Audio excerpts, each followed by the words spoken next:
Il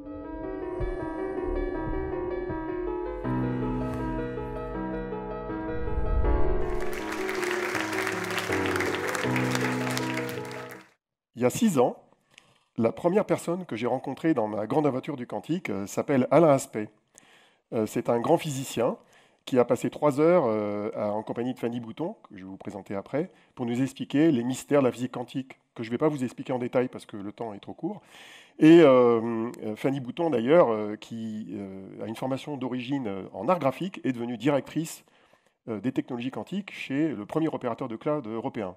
Donc ça montre qu'on peut changer d'air dans la physique quantique et dans le domaine du quantique, y compris quand on a un parcours qui n'est pas forcément adapté à ça. Alors Alain Aspect, j'ai travaillé avec lui dans différentes occasions, et 4 ans plus tard, en octobre 2022, il obtenait le prix Nobel de physique.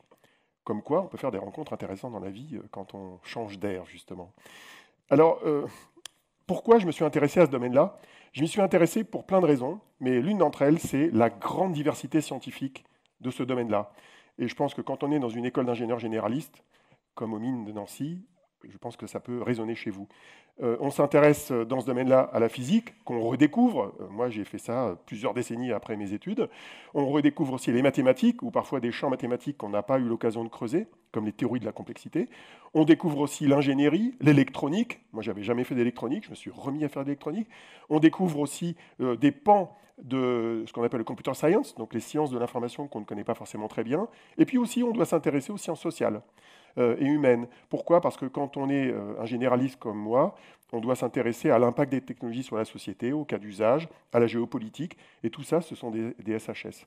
Donc voilà pourquoi je me suis intéressé à ce domaine-là au départ. Alors, il paraît que dans ce TEDx, il faut absolument caser un animal dans la présentation. Alors moi, en magasin, j'ai quoi? J'ai un chat. C'est le chat de Schrödinger. Alors je vais vous décevoir, le chat de Schrödinger n'est jamais mort et vivant en même temps. Parce qu'il est souvent utilisé comme une méthode pour expliquer la physique quantique et ce fameux principe de la superposition des états. Mais en fait, quand on regarde de près, ce chat, il a été utilisé comme une métaphore pour expliquer la superposition et aussi l'intrication, qui sont des choses assez mystérieuses dans le domaine de la physique quantique. Mais en fait, non, il n'est jamais mort et vivant. Alors, la vraie réalisation de Erwin Schrödinger, qui est un grand scientifique autrichien, c'est en 1925-26, c'est une équation.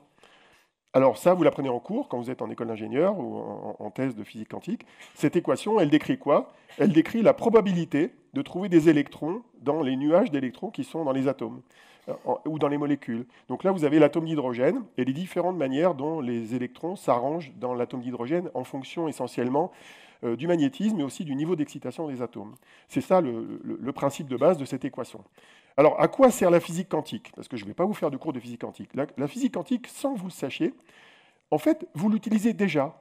Tous les produits électroniques ou technologiques que vous avez aujourd'hui dans votre poche, y compris votre smartphone, il faut savoir que l'écran de votre smartphone, il est éclairé par des LED. Ben, les LED, c'est la physique quantique. Ça s'explique par la physique quantique. Les transistors de votre ordinateur, l'IRM de votre hôpital, tout ça, ce sont des technologies quantiques dites de la première génération. C'est-à-dire que ce sont des technologies qui existent depuis plusieurs décennies, qui sont liées à la révolution du transistor et celle du laser, qui en gros date des années 40, 50, 60. Et c'est ce qu'on a aujourd'hui autour de nous. Alors pourquoi aujourd'hui on parle d'une nouvelle révolution quantique? On en parle parce qu'il est en train de se préparer 4 nouvelles générations de technologies qui sont censées compléter le numérique d'aujourd'hui. Alors ces 4 générations, ce sont les ordinateurs quantiques, dont je vais vous parler dans le reste de mon intervention. Ce sont les capteurs quantiques qui servent à améliorer la précision des mesures de toute grandeur physique possible. Par exemple, on mesure la gravité avec plus de précision. Et ça sert à savoir ce qu'il y a sous la Terre. Alors il y a des gens qui cherchent de l'eau, des trous, du pétrole, mais il y a aussi des gens qui font de la géodésie et qui cherchent à comprendre comment la planète évolue. Eh bien, ça peut servir à ça.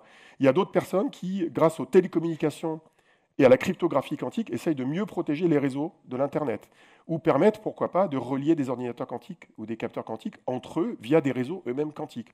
Donc c'est un monde assez foisonnant et assez complexe, évidemment. Alors, pourquoi on parle de seconde révolution quantique? Là, je vous ai parlé des usages, mais la raison principale est liée aussi au fait qu'on exploite de nouvelles capacités à contrôler la matière. Parce que finalement, s'il fallait résumer la physique quantique, qu'est-ce que ça décrit? Ça décrit à l'échelle nanoscopique ce qui se passe au niveau des électrons, des atomes, des photons, et leurs interactions entre eux, notamment l'interaction entre la lumière et la matière. Et ce qu'on fait maintenant, qu'on ne faisait pas il y a quelques décennies, c'est qu'on est maintenant capable de contrôler à l'échelle individuelle des atomes, des photons, des électrons. Vous avez des startups, des laboratoires de recherche qui savent générer des photons individuels, des laboratoires de recherche qui savent contrôler avec des lasers des atomes un par un dans le vide, et vous avez même des sociétés qui savent contrôler des électrons, c'est vraiment petit un électron, individuellement dans des semi-conducteurs. Et c'est ça qui est nouveau dans le processus. Et on s'appuie sur un principe qu'on appelle la superposition et un autre qui s'appelle l'intrication, qui se comprend quand on fait de la physique quantique et que je ne vais pas vous détailler. Alors, quelle est la promesse de l'ordinateur quantique? Sa promesse principale, c'est de rendre possible des calculs qui ne le sont pas aujourd'hui. Alors, quels sont ces calculs? Ce sont des calculs qui ont une caractéristique, c'est que le temps de calcul augmente de manière exponentielle avec le nombre de paramètres du problème. Donc l'idée, c'est de remplacer des temps de calcul exponentiels, comme on voit sur la courbe, par des temps qui croissent moins vite avec la taille du problème. Alors, sachant que le temps en vert, qui est recherché avec l'ordinateur quantique, c'est un temps qui doit être raisonnable par rapport aux besoins. Mais cette notion de raisonnable dépend du besoin. Pour faire une simulation chimique, on peut se contenter d'avoir des calculs qui durent des heures, voire des jours, voire même des mois. Alors que si on veut optimiser le trafic routier en temps réel, à supposer qu'on puisse le faire avec ça, là, il vaut mieux que ce soit presque du temps réel, et donc les besoins ne sont pas tout à fait les mêmes. Alors, ça, c'est le principe général. À quoi ça peut servir? Alors, il y a plusieurs grands cas d'usage possibles du calcul quantique, et je vais vous en présenter deux grandes classes.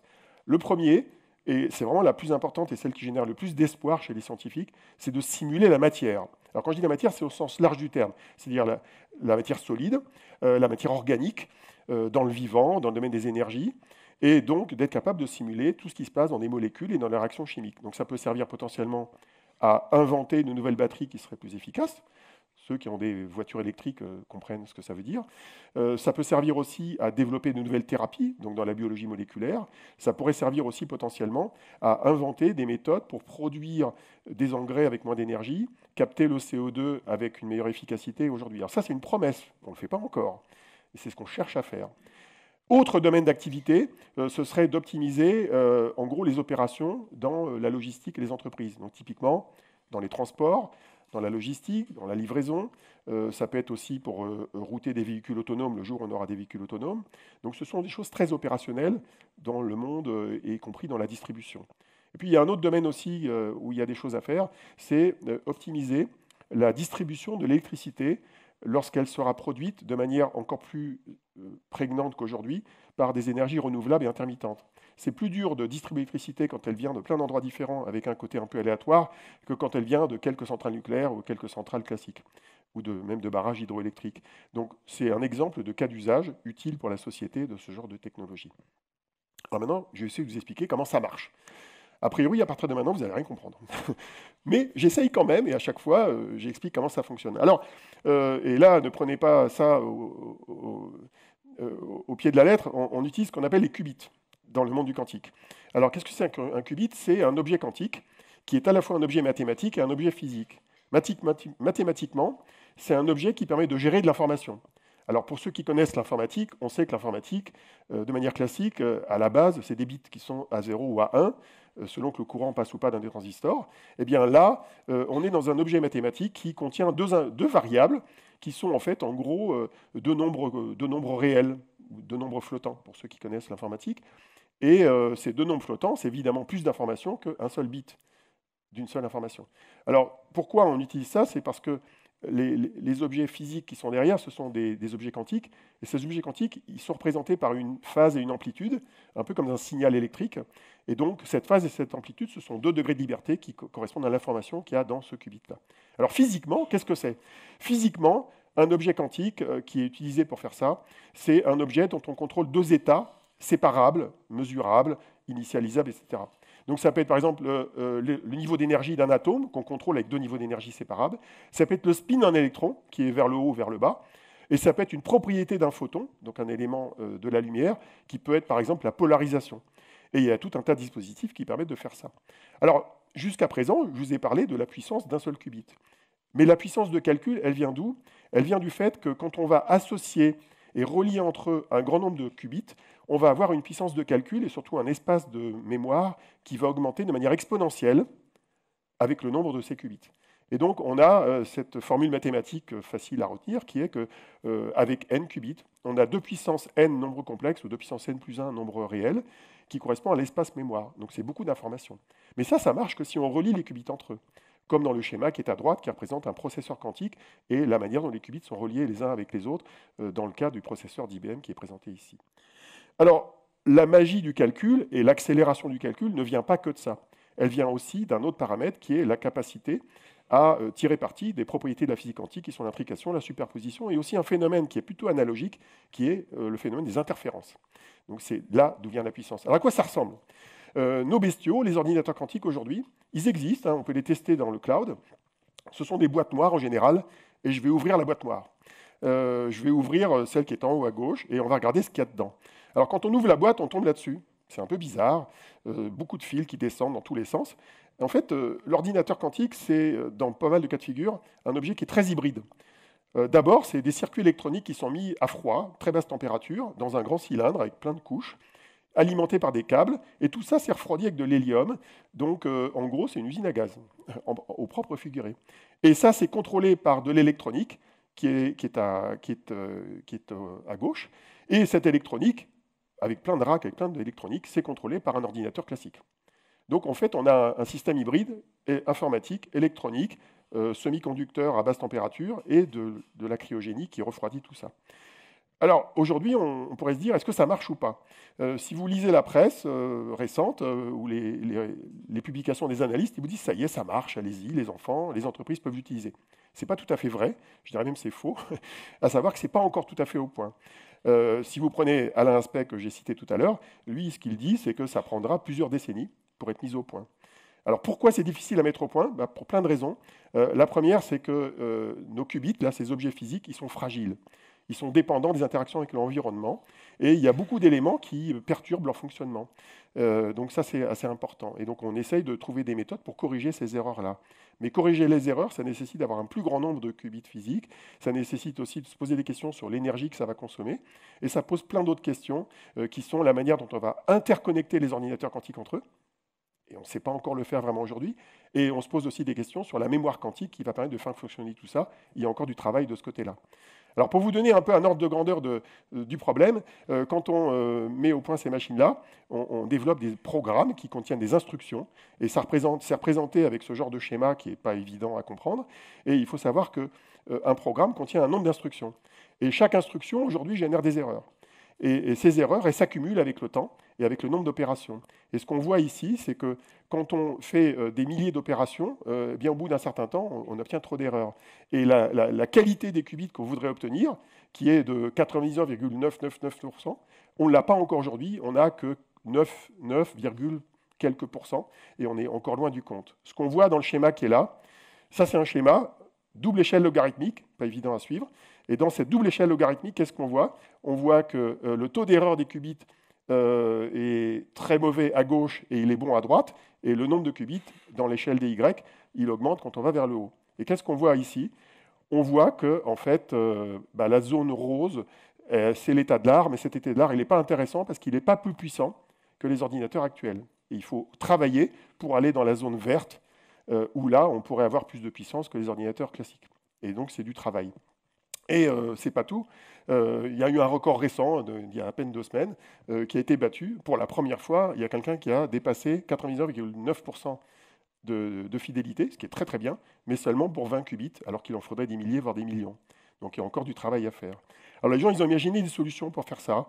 Les solutions, ça consiste à assembler plein de qubits physiques, faire un groupe, les piloter avec du logiciel, et à partir de là, et ça peut être un groupe de plusieurs centaines, voire milliers de qubits, et à partir de là, d'être capable de faire des qubits qui sont meilleurs, vu du développeur et vu du besoin applicatif. Et ce besoin applicatif, il est significatif.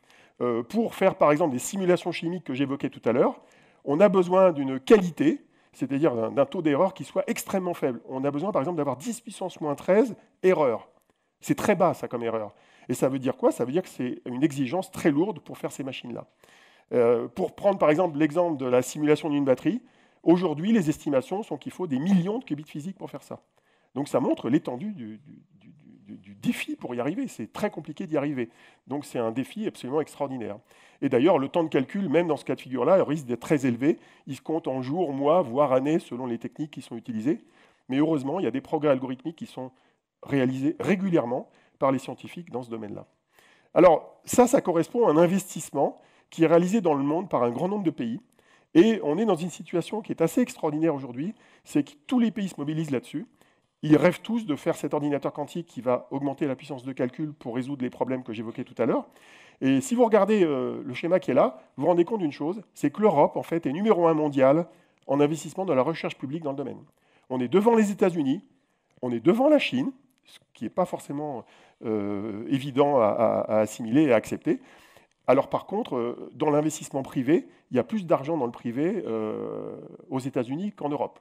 Et ça, on le sait, c'est dans les startups en général, il y a plus d'argent venant du capital risque, et aussi il y a de grands acteurs comme IBM, Google, Microsoft et d'autres qui investissent dans ce domaine-là. Donc il y a un petit décalage entre l'Europe et les États-Unis. Alors en France, on a une brochette, une demi-douzaine de startups qui investissent dans le domaine. Ce sont des startups qui sont toutes issues de la recherche publique.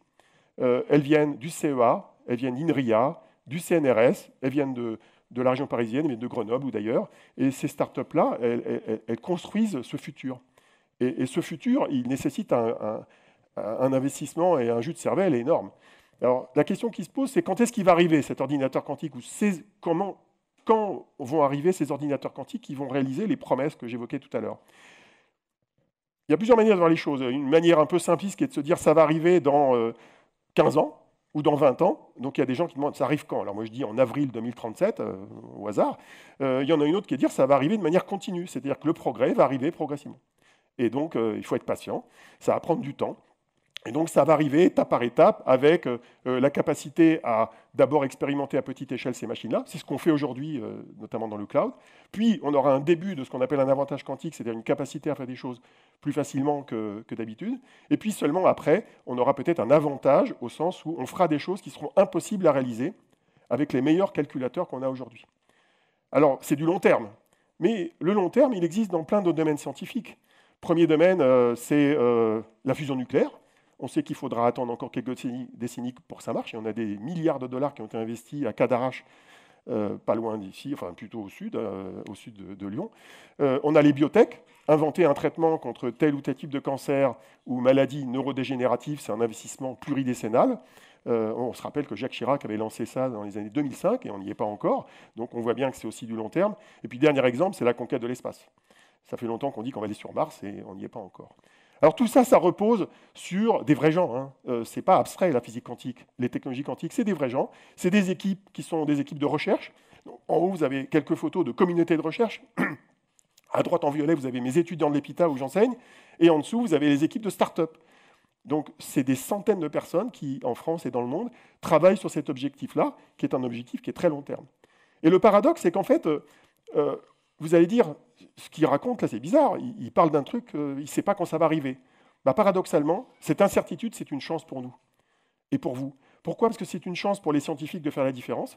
C'est une chance pour se battre économiquement contre des acteurs comme les Américains et les Nord-Américains.